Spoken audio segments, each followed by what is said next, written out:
What's up, guys? So Jonas, Olson, and I are hanging out. Jonas was kind enough to come down to Tampa and spend some time here to talk about some cool ass shit that he's doing. So I figured it'd be fun for us to sit down and make a little content for y'all. So whether you guys are in the landscape business, the lawn business, the pest industry, I think some of the stuff that Jonas and I have been working on for his company can be really valuable for all y'all. So Jonas, what do you think, man? I mean, what do you think about today? Like, what have you been working on? Today we've been building out the corporate structure side of the business. Yeah. As we scale, and what it looks like today compared to what it looked like in next year and then 5 years out. Yeah, I think it's pretty neat because and we had talked about this earlier. So as a CEO, do you find it when you look at your organization today and you have a really clear path on what it's going to look like in 12 months, and ultimately we'll get to the point when it looks like in 5 years, did it help you to go through the process of saying, hey, here's who I need to hire, here's what my company's going to look like at 100% growth? Like, how did that help you to think through that today? Well, I think as a CEO, you're usually typically the visionary, so you kind of know what it looks like looking down on things, but you don't have it on paper in front of you. So when you actually have the structure in front of you, what you think actually comes to reality, and you can use that as a playbook to actually start building it out. So yeah, it's super helpful for us. Yeah, I found something really interesting today, because obviously we get to work with a lot of people that are heads of companies, but I found something really unique about your process. And the thing I found really unique was the fact that as we went through the conversation is that you almost systematically envisioned your company 12 months from now without ever probably putting it on paper. And I found that really, really unique. And so like maybe what I think would be beneficial for people to hear is, as you kind of envision this every day, you made a comment, you said, I write it down every day. Yeah. And like, how do you think about it? Like, how do you think about, like, how did you get to that point? Like, I found it really, really unique. I think it's just a lot of coaching, from the right people. Yeah. And, when you're at the top and you are the visionary, you kind of have to project what it's going to look like. So I got to the point where I got in a really good routine of, making a 12 months, or 12 months and then 24 months, 36 months, and then ultimately 5 years of what it's going to look like. So when I write my goals in the morning, I'm writing 2020, I'm writing 2023, 2025, and then ultimately the end game. Huh. So I know what the end game is going to look like, and I just backed it all, reverse engineered it all, and said, okay, this is how many texts it's going to take. This is what the structure is going to look like. So I just write that down every single day so I know what it looks like going forward. But the actual structure of it, like laying it out like we did, I didn't have that in place. So yeah, that's kind of how I thought through it. So you write out your 1 year, 3 year, 5 year goals and your end goal every single day? And night. Where did you learn that from? I've never heard that before. Or did you just start doing it? No, I think it was like a planning book, 10X book, Grant Cardone book, to be honest. That guy. But it just has like your goals in the morning, goals at night. That's where that came from. And then I can throw his name out there. My coach for the last, 5-6 years, Jonathan Potosnik, he really taught me the structure of writing out your goals like that every day. So that's where it came from, and I just stuck to it. And like I said, I do it every morning, every single night. I wonder, do you do that personally too, or is it just for business? No, it's 100% personally too. So I have a business side, then I have a personal side, and I kind of incorporate them together. Yeah, it's interesting. So the first time I scaled up a business is that someone had gave me and again, it wasn't nearly as thoughtful as the way that you're doing it now, or really as probably thoughtful as you're going to do it in the future. But somebody had given me a piece of advice, and they said, Seth, if you took whatever that goal is that you want to accomplish and you see it everywhere you look, is that you'll get to it, right? Yeah. And I took that a step further one time. And so I remember my little sticky piece of paper, and I had it in my bathroom, in my car. Yep. I had it in my bag, in my computer, everywhere. And I found that as I started thinking about it, it started to happen, right? It started to happen. And that was a really basic thing. And I was really young then. And, I feel like what you're describing could help so many people, Yeah, I agree 100%. And I didn't go as far as putting it on my bathroom wall. I've heard of people like taking lipstick, putting it on their bathroom mirrors. Yeah. I've heard it all. Like have it in their car, wherever they, like I said, they have it in picture frames in their office. Really? On the wall. They go all out. And I never took it that far, but I think I think if you can't envision it and you can't see every day, you're probably never going to get there. And I think a lot of a lot of people in business, especially in the lawn care and pest control world, they think more along the lines of the technician, and they never can get themselves out of that technician to actually, do what they want to do in the future. Gosh, that's so true. I think there's another behavior that you kind of described, and I've seen this work really, really well. as it relates to training people to look at their KPIs and understand their metrics. And so one of the things that we challenge people to do is, instead of looking at a system and saying, hey, system, give me the answer, is we say, hey, what if we took the piece of data out of the system and forced ourselves to put it into a secondary document or secondary thing in order to force us in the habit of looking at the data, right? And we found that's really successful to teach management teams and leadership teams on how to look at their data really effectively. But I think that something that you've probably nailed, whether somebody told you to or you just did it, is the fact that you're physically thinking about it, and then versus thinking about it and forgetting about it, you're physically taking action and putting it someplace, right? For sure. And you're repeating that every single day. And so I think that behavior, I've seen the behavior work in teaching leadership teams and management teams and service technicians on how to teach them behaviors. And I found that really interesting. Do you find that's the case, or have you just always done it and you just were told to do it and you always did it? I think they always say knowledge is power, unless you don't use it.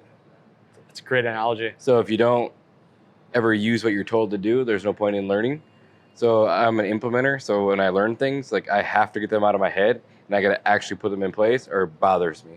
So that's just the way that I'm wired.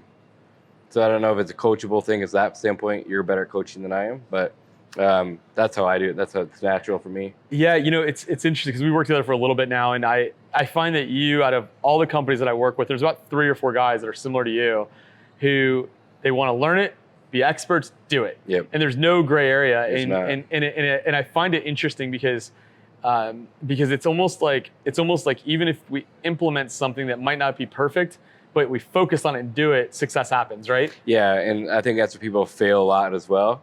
They like want to make sure everything's perfect 100%. before they actually go put it in place.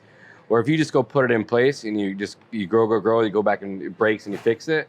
I think that's where most people fail, because they want it to be so perfect, they just never end up doing it. So half the battle is just doing it and then make it better as you go. Yeah, it's pretty neat. So let's think about this, right? So people are going to watch this, right? Yeah. I mean, I hope so. Yeah, I mean, they might, hopefully, right? Yeah. Hopefully, or maybe it's just fun for us to hang out. Yeah. But if we had to think about like the audience, right? So the audience, and again, we're fortunate. We've all ran multi-million-dollar companies and we've grown them up, and that's cool and good for us, right? But if we had to think about the people who are consuming this right now, and we had to give the people that are, let's say, sub $1 million, sub $5 million, sub $10 million, something to think about as it relates to what you just described about goal setting, like how would we describe it differently to the people who are in the business right now, can't get out of it yet because they're not there? Yeah. Then we go to the secondary area where they need to step out and get a little bit better. Yeah. And then we go to the people who are fully leading their organizations. Like, how would you in your mind think about those different steps? So that's a really good question, actually. So as I think back to like starting the company from scratch and being 0 to 500,000 or sub million, you're constantly the guy in the truck. Yeah. And you're worrying about the phone calls, you're worrying about, the numbers, trying to do it all yourself. The faster you can get out of the truck and work on the business instead of in the business is the number one goal that you want to get to. Yeah. Whether that's great advice. 250,000 is usually the mark, because that's all you can do by yourself. And then as you scale past that, you're going to need 1 or 2 more people. So the faster you can get out of the truck and work on the business instead of in the business would be goal number 1 there. So that's great. So sub million. Now let's step up. So let's say sub 5 million. Okay. Right. So what do you think a sub $5 million guy, like how what's something that they could take away from this, do you think? I say, right there is we're going to start building out your C-suite team. You're relying more of the management style than actually doing it all yourself. So your goals there might look like what the corporate structure is going to look like. Yeah. And then what the vision from there is going to be, where you want to take this. If you want to be a $5 million company and take the cash out, awesome. There's nothing wrong with that. But if you want to go 15, 20, 50 million, you got to start thinking at that level of what it's going to look like to get you there and re-engineer it kind of like we did today. One of the things that I see is probably the biggest aha moment for any CEO as they pass million, get to around 2.5, and then they want to accelerate all the way up, is the idea of establishing what their job is. For sure. Right? And it's super difficult. And I think you've done a great job of that. But I think a lot of people struggle because it's sometimes easier to have stuff to do versus to focus on what needs to happen. And I think a lot of times CEOs forget that they don't need to do the work. Right. And a customer calls, they don't need to take that call. Right. And we see it all the time, It's really interesting. When I always look at it, I'm like, well, the time is the most valuable thing that I have. Yeah. And how can I get the best ROI of my time? So my best ROI of my time is not answering phone calls. It's working on bigger things like talking with other business owners, mergers and acquisitions, things at that level to get to the next level where we want to go to. Yeah, I think it's really, really important. And you've done a great job with that. I just I see people struggle with it. I had a discussion on Friday with a service manager who's really, the company is about 1.8 million. We're kind of getting him ready to become a COO in the future. And I asked him a really simple question, and I didn't expect the answer I got, because his day he's actually doing the work. He's with his guys still. Because he transitioned from a technician to a service manager. Now we're building him to an operations manager. And I asked him a question. I said, so if you could walk me through your Monday, what does that look like, right? And I was surprised by his answer, because his answer said, I start my day, and then it depends what happens after that. And it clicked in my head. And I said, you know what? The difference between making that transition was owning the time versus the business owning you. It's you owning all that time, not your customer, right? And right there, like, he's the firefighter, right? Yeah. He's constantly putting out fires all day long. And that just kind of tells me, like, there's probably not a whole lot of great processes and procedures in place. Yeah. And then just by you saying that, kind of what I think about. So maybe at that, where he's at that level, they got to really start focusing on the process and procedures, so he's not constantly fighting fires all day. Yeah, it was an interesting thing, because, like, in all honesty, sometimes I forget what it was like to be in a truck. I forget what it was like to run an operation. Yeah. I forget what it was like to have the full responsibility on my shoulders, right? And all these things I hear about now are things that I wish I would have known, years and years ago. And we did fine, right? But I think about it, I'm like, man, what if we knew this now, right? What could it really look like, Yeah. I always think about it. I always think about it a lot. I mean, you probably would have been faster than you went, and you did an incredible job, and your story is incredible. Sure. But imagine if you could take the knowledge now and start back over from scratch and do it all again, how fast you could have went then. I always wonder, but it was interesting. It was a good run, but it's like, so I think for, like, the audience, right, for the people, is that, do you think that if we were to give somebody one takeaway from today, do you think the takeaway would be, hey, look at what your organization looks like, look what it looks like into the future, establish, like we've been talking about, the job descriptions, the roles, the KPIs for every single role? Do you think that's a good takeaway, or do you think a better takeaway might be as simple as simply write down your goals every single day? Or do you do both? And I think it's a good question, and I think it comes back to, like, where they're at in business. Sure. They don't need to go make processes and procedures if they're at 100,000 in revenue. Don't waste your time, because they're going to change. It's a great example. So if it's there, if they're at that level, just one technician, absolutely write down your just basic goals for where you want to get to. Then as you get bigger, I think you worry about, or not worry, but, like, start focus on the next level of things that you should be writing down. Start thinking about the company goals and where you're trying to get to, and re-engineer from there. That's my thoughts from this conversation. I think it's good, man. I think it's going to help a lot. So I hope all of you guys really enjoyed it. Jonas is an awesome entrepreneur. He's built a bunch of cool companies, and he's going to continue going down the road. So, man, I appreciate you doing all this, man. Yeah. Thanks for having me in Tampa. Yeah. Appreciate it. Yeah. We had a good time. Yeah. I'm humbled to work with y'all. I think you got big things in front of you. You guys keep an eye out for these guys. They're blowing it up, guys. So y'all have a good day. See you.